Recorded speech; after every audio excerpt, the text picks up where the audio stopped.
여러분 반갑습니다. 여러분의 멘탈 전도사 천만쌤입니다. 오후 시간이네요. 점심 맛있게 드시고 천만쌤과 한번 또 살펴보도록 하겠습니다. 세상 돌아가는 소식들 한번 체크해 보는 것도 좋을 것 같아요. 요즘 동학개미들이 또 슬금슬금 몰려오고 있어요. 작년까지만 해도 국장 하면은 바보다, 멍청한 놈이다, 그런 비아냥 섞인 이야기들도 많았고 말도 많았는데, 올 초부터 다시 국장이 활기를 띠다 보니 개미들이 슬금슬금 또 들어오기 시작하고 있습니다. 정답은 없어요. 미국장이니 한국장이 정답은 없는데, 제가 볼 때는 통계적으로 봤을 때는 그래도 미국장이 낫더라는 거죠. 국장 투자 조심해야 돼요, 여러분. 솔직히 장기 투자하기는 상당히 좀 위험스럽습니다. 약간 트레이딩 개념인데, 여러분 말이 트레이딩이지 단타, 이 단타 치는 게 쉬운 게 아니에요, 여러분. 단타 치는 게 쉬운 게 아닌데, 근데 그런 분들이 좀 많다는 거죠. 하여튼 단타 치는 거 쉬운 건 아니니까 조심스럽게 하시기 바랍니다. 잃지 않는 투자가 중요한 거예요. 잃지 않는 투자. 이러면 뭐 하겠습니까? 잃지 않는 투자를 잘 하셔서 여러분이 원하는 만큼 수익을 꼭 냈으면 좋겠습니다. 요즘은 유명한 인물이 트럼프죠. 트럼프, 관세, 이런 얘기 많지 않습니까? AI, 연준, 환율, 이런 단어들이 좀 많이 떠오르고 있는데, 트럼프가 지난주 상호관세 행정명령에 서명을 했는데, 구체적인 내용과 발효 시점 공개는 추후로 미뤄가지고 협상의 여지를 좀 남깁니다. 따라서 이번 주에 원달러 환율은 관세 영향권에서는 다소 벗어날 것이다, 이렇게 전망을 하고 있고, 이보다 미국 연방준비제도의 그 향후 통화정책 방향과 그 속도의 환율이 좀 민감해지지 않겠냐, 그렇게 이야기들을 합니다. 지난주 환율은 트럼프의 그 관세 정책과 미국의 물가 지표를 확인하면서 1440원에서 1450원대 박스권 흐름을 좀 보였습니다. 최근에 트럼프 대통령의 관세 발표는 취임 전 공약보다는 약한 수위로 평가가 돼요. 보편 관세 공약 대신에 상호 관세를 좀 예고했고, 이 상호 관세도 이 4월 초까지 1개월 넘게 유예 기간을 부여합니다. 처음에는 당장 할 것처럼 이야기하더니 갑자기 유예해 버리더라고. 그러니까 알다가도 모르겠습니다. 이 양반 진짜 이랬다 저랬다 했었고 하니까. 보편 관세는 전 세계에 대해서 10% 관세를 부과한다면은 상호 관세는 국가별로 따로 협상의 여지가 있는 거죠. 상호 관세는 협상의 여지가 있더라.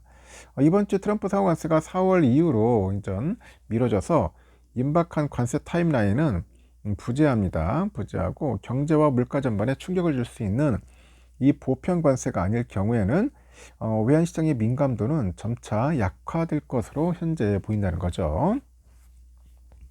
이와 동시에 최근에 트럼프 대통령의 중재로 인해 가지고 중재로 러시아랑 우크라이나의 종전 기대가 좀 높아지고 있고, 러시아 우크라이나 전쟁 종식 기대감이 유럽 경기 회복 기대를 키우다 보니 유로 강세, 달러 약세, 환율 하락, 이렇게 이어질 가능성이 높다는 거죠.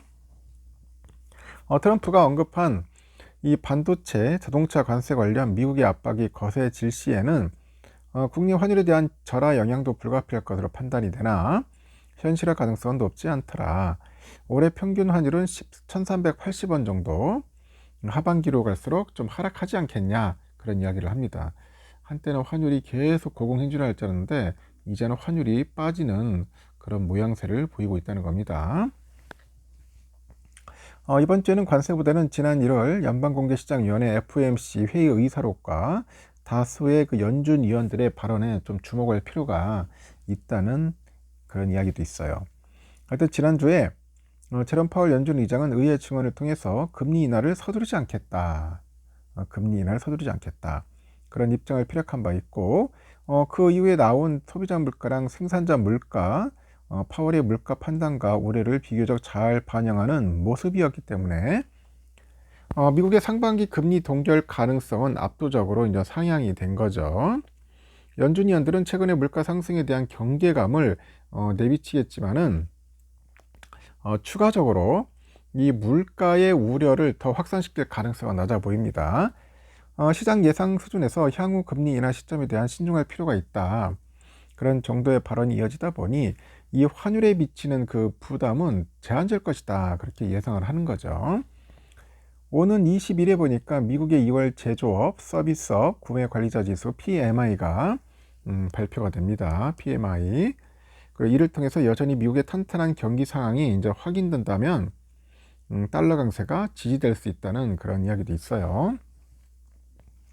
이번 주 환율은 1,400원 정도 중반대에서 강보합 수준을 보일 것으로 예상이 되는데, 아직 트럼프 불확실성에 외국인 자금 유입이 제한이 되나 반도체, 자동차 뭐 등등 해서 이 주요 산업에 대한 관세가 이제 부과되지 않는다면은 위험 선호가 확산될 것이다. 이렇게 또 내다보고 있는 것 같아요.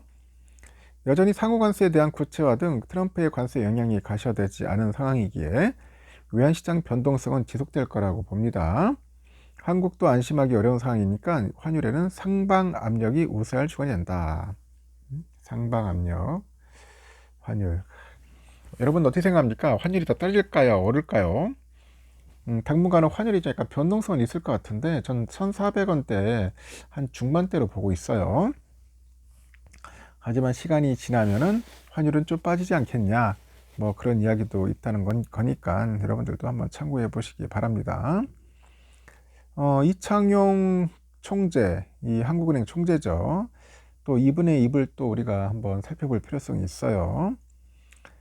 이번 주에 국고채 시장은 주 초에 2조 9천억 정도 규모의 국고채 10년물 입찰과 오는 18일에 이창용 총재의 임시국회 출석 발언 등을 주시할 것 같아요. 보름 뒤에는 한국은행 금융통화위원회 이벤트를 앞두고 있잖아요. 이번 주는 국고채 입찰을 제외하면은 주 후반에 발표되는 미국의 2월 PMI 이외에 주요 재료가 많지 않아 보인다 합니다. 이에 시장에서는 다소 지지부진한 그 박스권이 이어질 것이다, 그런 전망도 있다는 거죠. 한 주간 그 한국 국고채 금리는 수익률 곡선 기울기가 가팔라졌는데, 이 국고채 2년물 금리가 전주 대비했을 때 2.5bp 하락을 해서 2.683%고요. 3년물 금리는 2.4bp 내려서 2.611%를 기록을 했다는 거예요. 5년물은 0.8bp 정도 내려가지고 2.711%, 10년물은 1.0bp 내려가지고 올라가지고 10년물 올랐네. 2.846%에 마감을 했습니다. 20년물은 2.1bp 상승, 30년물 그리고 각각 올랐네요. 20년물, 30년물 각각 2.1bp 올랐습니다. 30년물이 2.693%네요. 여러분 아시죠? 채권 금리랑 그 국채 가격은 반대다. 채권 금리 오르면 국채 가격은 떨어지는 거니까. 하여튼 그런 이야기들이 또 있네요. 그런 소식들이 전달되고 있고, 하여튼 이번 주 국고채 시장은 오는 17일 2조 9천억 정도 규모의 국고채 10년물 입찰을 시작으로 18일에는 이창용 한국은행 총재 국회 출석, 19일에는 미국 연방공개시장위원회 FOMC 의사록이 공개됩니다. 국내 이벤트로는 이창용 총재의 임시국회 출석이 가장 관심을 모으죠.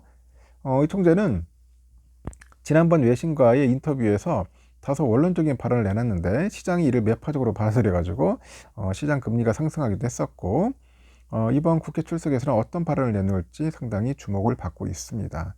한번 살펴볼 필요성이 있는 것 같습니다. 여기까지 하겠습니다, 여러분. 하여튼 좀 환율도 좀 떨어지고 시장도 좀 안정화되고 그랬으면 좋겠네요. 하여튼 여러분 좋은 하루 보내시고요. 또 다음 시간에 새로운 소식으로 전달하겠습니다.